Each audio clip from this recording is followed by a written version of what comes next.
kasih Tuhan buat anugerah-Mu yang luar biasa dalam hidup kami.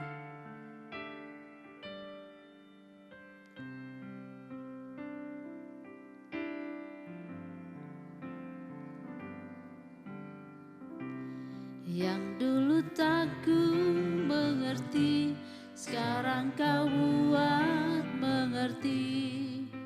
Kau singkapkan mataku dengan kasih-Mu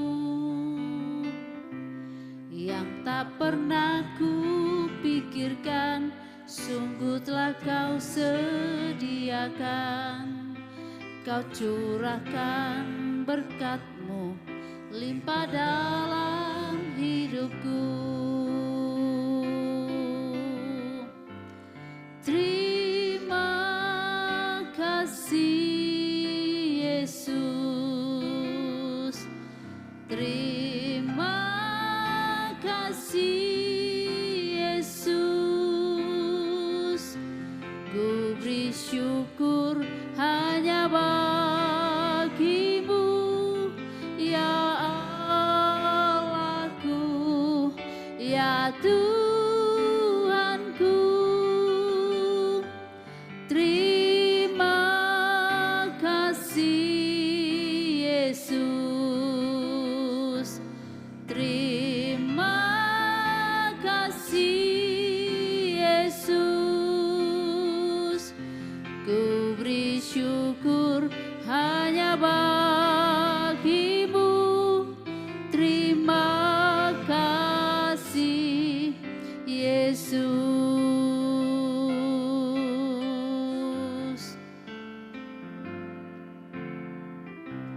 Yang dulu tak ku mengerti, sekarang Kau buat mengerti. Kau singkapkan mataku dengan kasih-Mu yang tak pernah ku pikirkan, sungguh Kau telah sediakan. Kau curahkan berkat-Mu limpah dalam hidupku. Terima kasih Yesus, terima kasih Yesus. Ku beri syukur hanya bagi-Mu, ya Allahku, ya Tuhanku.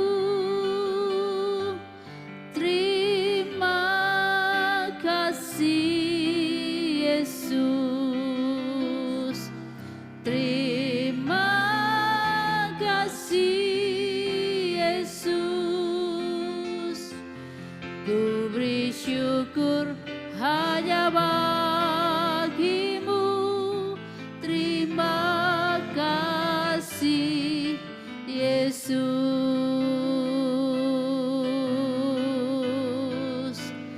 terima kasih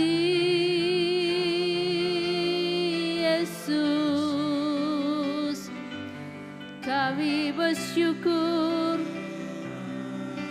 buat segala kebaikan-Mu Tuhan.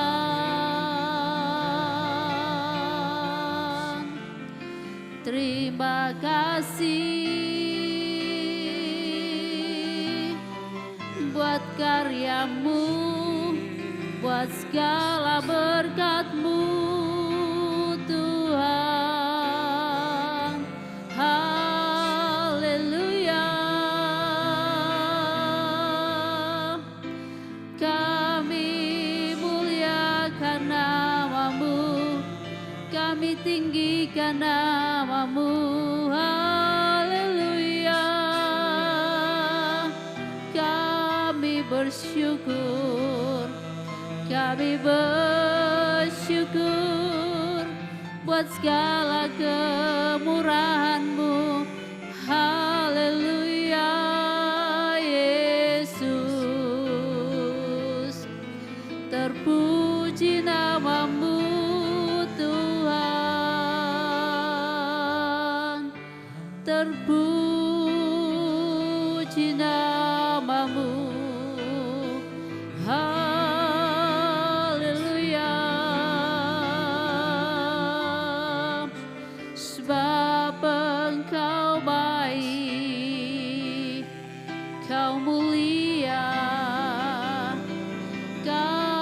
setia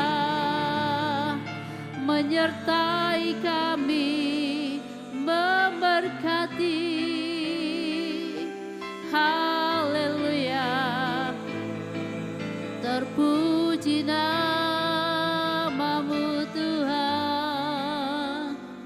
Haleluya.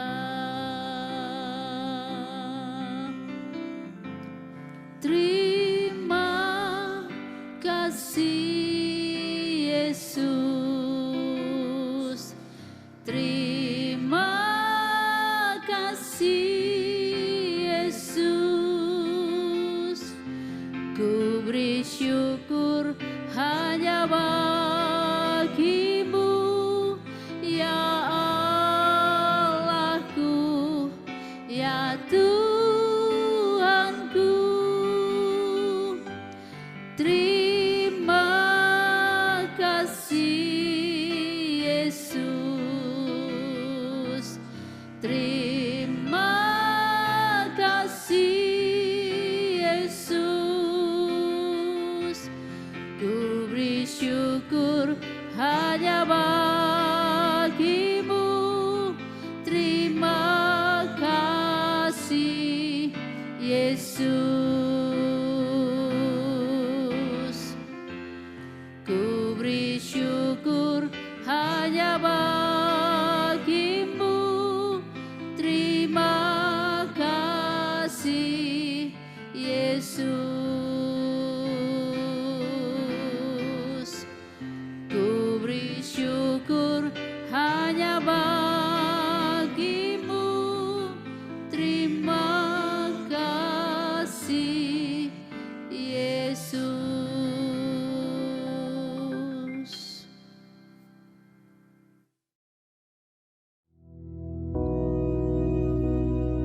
Bapa kami yang di surga, dikuduskanlah namamu, datanglah kerajaan-Mu, jadilah kehendak-Mu di bumi seperti di surga. Berikanlah kami pada hari ini makanan kami yang secukupnya, dan ampunilah kami akan kesalahan kami, seperti kami juga mengampuni orang yang bersalah kepada kami. Dan janganlah membawa kami ke dalam pencobaan, tetapi lepaskanlah kami daripada yang jahat. Karena Engkaulah yang empunya kerajaan dan kuasa dan kemuliaan sampai selama-lamanya. Amin.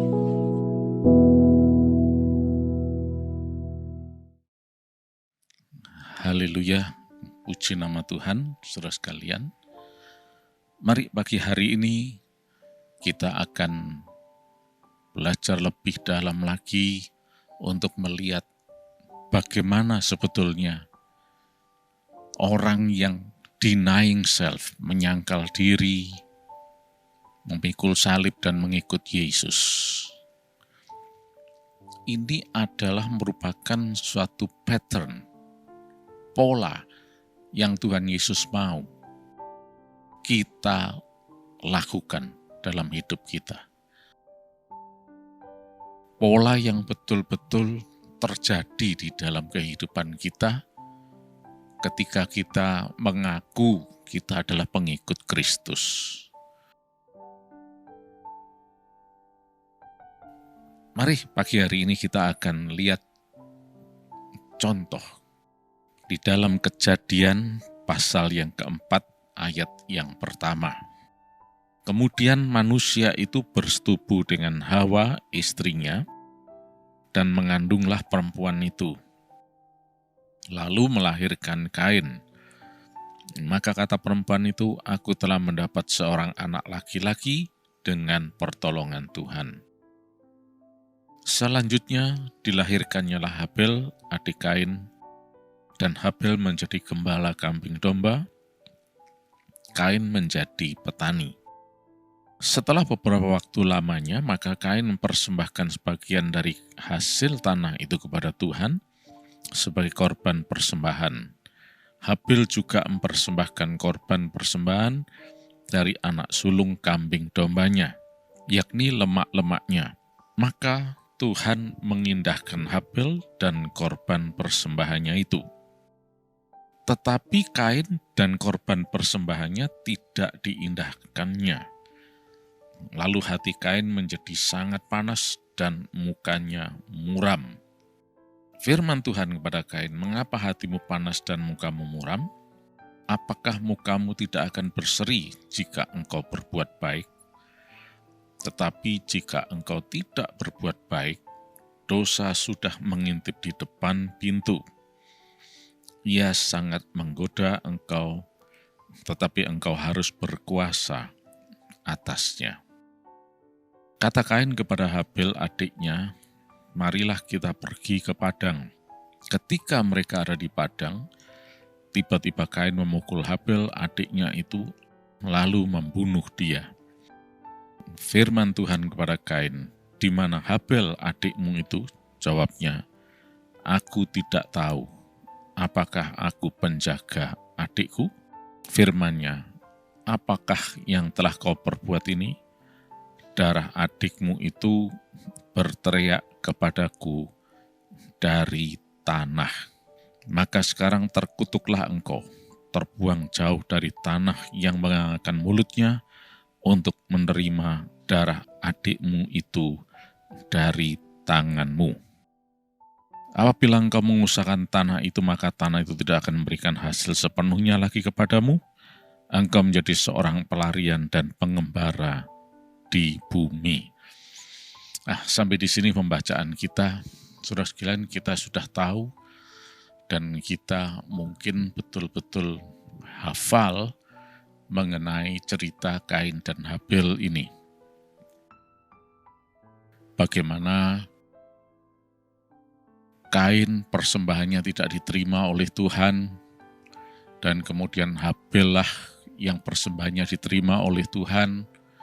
Lalu kemudian Kain jengkel terhadap saudaranya dan membunuh Habil tersebut. Lalu Kain harus menerima hukuman akibat dari perbuatan, yaitu membunuh adiknya Habil tersebut. Secara garis besar memang seperti itu kisahnya. Tetapi kalau kita renungkan lebih dalam, cerita ini tidak terjadi dengan begitu saja. Ada penyebab yang betul-betul serius dalam hal ini. Artinya, sebetulnya Kain tidak harus melakukan perbuatan itu. Habil seharusnya tidak harus mati. Kain bisa memilih alternatif yang lain. Artinya tidak melakukan pembunuhan terhadap saudaranya tersebut. Akan tetapi kenyataannya hal ini terjadi seperti itu. Ya, seperti film yang sudah jadi, memang begitulah jalan ceritanya. Tetapi ini bukanlah takdir, bukan nasib, tapi memang sesuatu yang dipilih sendiri oleh Kain untuk dilakukan. Ceritanya sebetulnya dimulai dari masalah persembahan korban kepada Tuhan.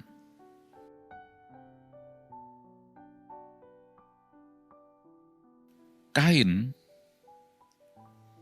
mempersembahkan hasil ladangnya, sedangkan Habil mempersembahkan korban dalam bentuk kambing domba.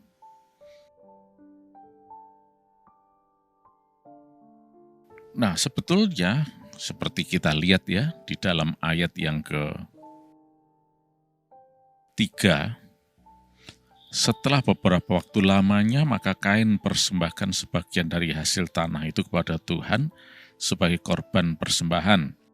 Habil juga mempersembahkan korban persembahan dari anak sulung kambing dombanya, yakni lemak-lemaknya, maka Tuhan mengindahkan Habil dan korban persembahannya itu. Kita lihat bahwa Kain ini memang adalah seorang petani yang bercocok tanam. Mestinya ada hubungannya dengan persembahan tersebut.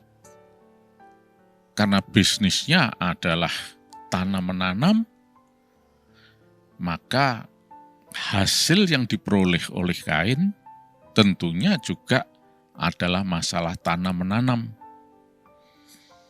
Dan kalau dia mempersembahkan kepada Tuhan, ya tentunya dari hasil bisnisnya tersebut.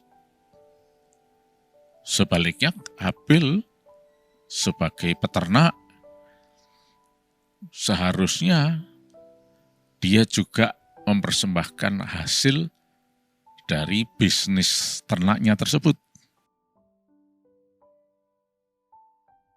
Tetapi masalahnya bukanlah masalah bisnis atau bukan. Dalam hal ini, Tuhan tidak melihat siapa, apa, dan sebagainya. Tuhan hanya mau melihat korban persembahan yang dilakukan dalam ketaatan. Tuhan hanya mau adanya ketaatan. Dalam kaitannya dengan persembahan korban ini, maka kalau kita lihat aturan yang Tuhan tetapkan dan kemudian didokumentasikan, khususnya lebih jelas, sangat jelas di dalam kitab Imamat, maka yang disebut korban persembahan itu haruslah dari hewan, seperti yang dilakukan oleh Habil. Itulah korban yang disebut korban persembahan kepada Tuhan. Tidak peduli bisnis apapun, tapi kalau disebut persembahan korban, ya harus hewan. Nah, dari sini kita lihat bahwa Kain ini coba mempertahankan keakuannya sendiri. Dia mengatakan, aku seorang petani kok. Ya, aku pasti harus mempersembahkan dari hasil ladangku dan sebagainya. Memang saat itu aturan tata cara korban belum didokumentasikan seperti yang ditulis oleh Musa di dalam Imamat sebagai perintah dari Tuhan untuk dilaksanakan oleh umatnya.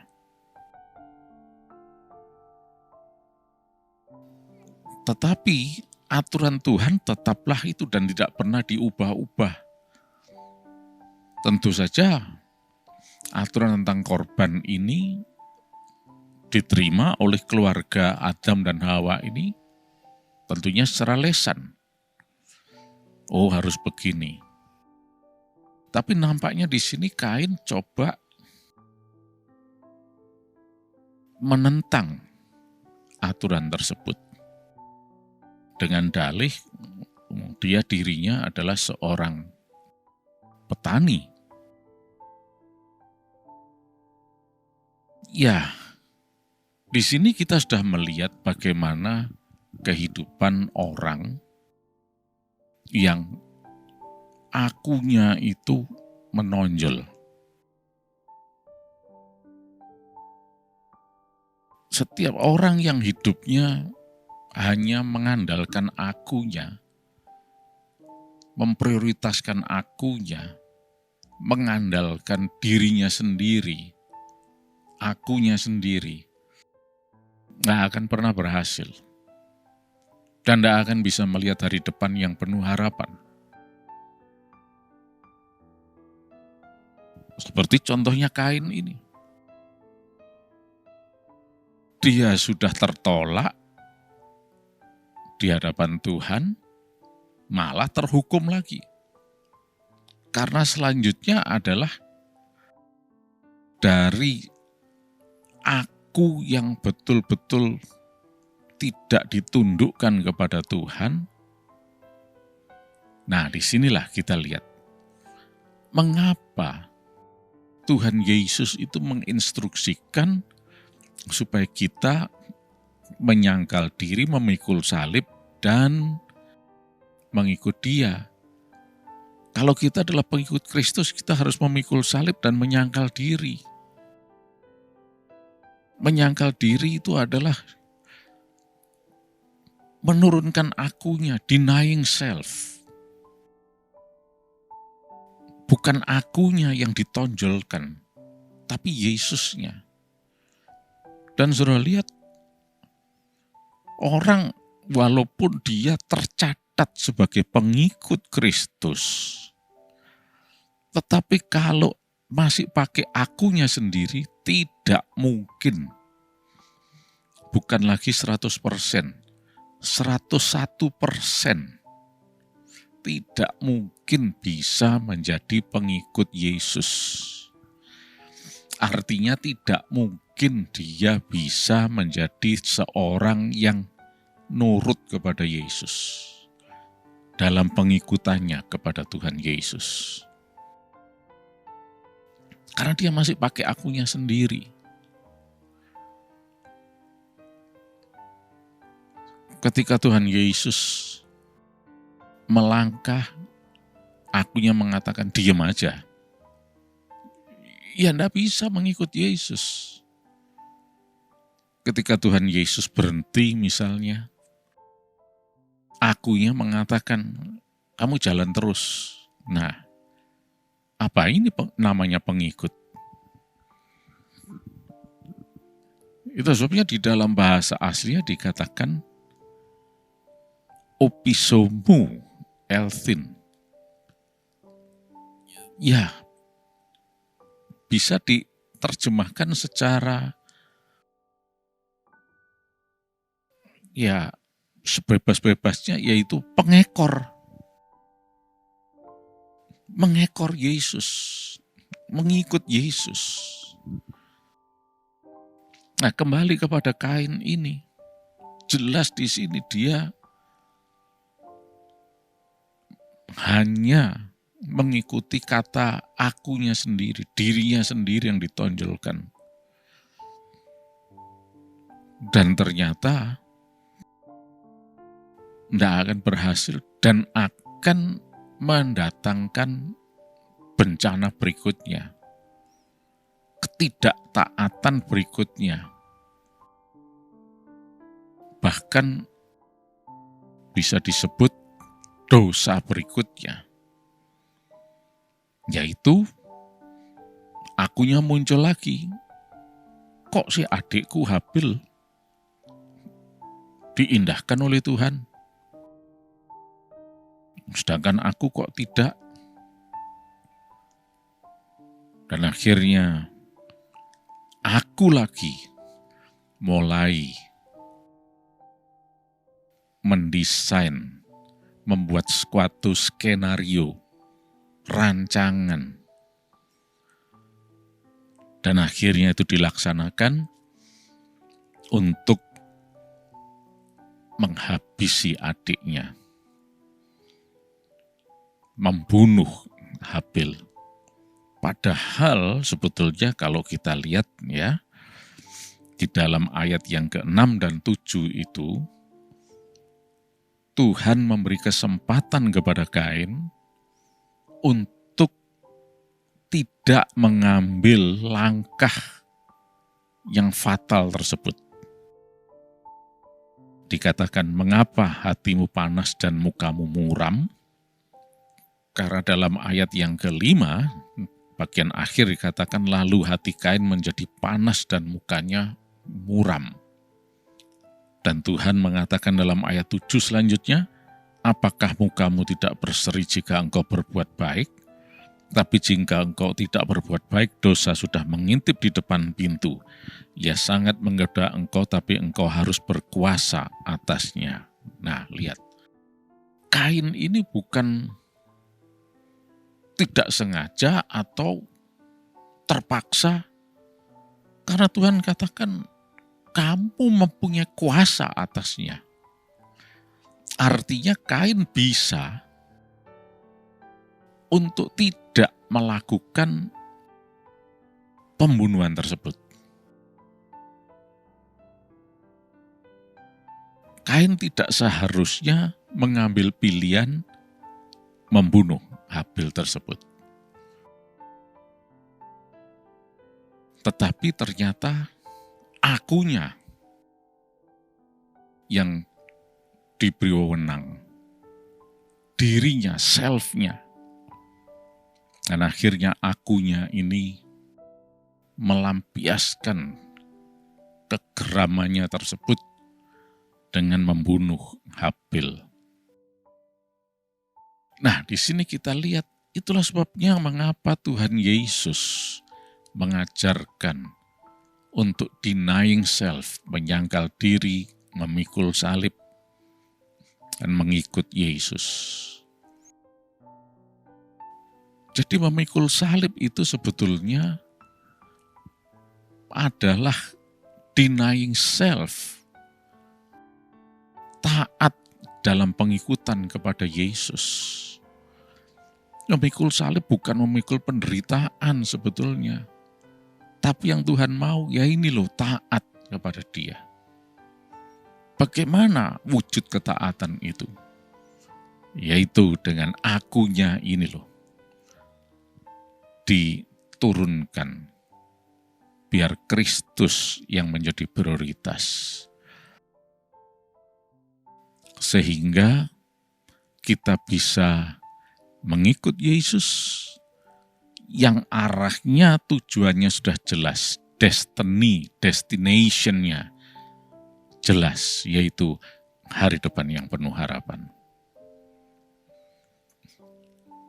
Biarlah Roh Kudus kita beri kesempatan terus berkarya memimpin hidup kita.